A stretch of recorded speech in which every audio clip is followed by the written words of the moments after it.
Hey everyone, and welcome back to Everything About Accounting.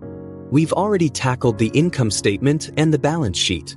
Today, we're completing our trio of major financial statements with the cash flow statement.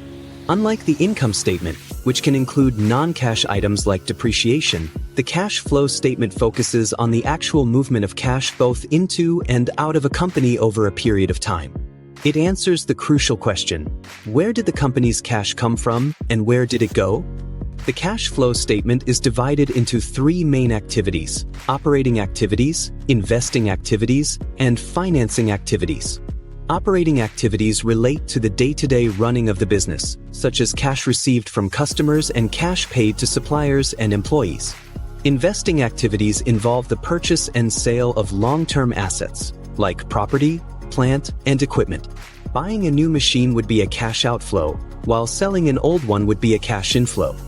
Financing activities involve how the company raises capital and repays it, including transactions with owners, like issuing stock, and creditors, like taking out loans and repaying debt. The cash flow statement is vital because it helps assess a company's liquidity, its ability to meet short-term obligations, and its overall financial health. A company can be profitable on paper, according to the income statement, but still struggle if it doesn't have enough cash on hand.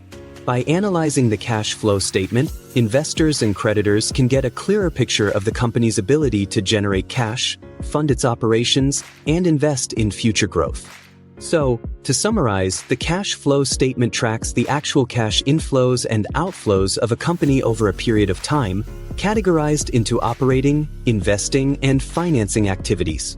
There you have it, the cash flow statement explained in under 90 seconds. Now you have a basic understanding of all three major financial statements.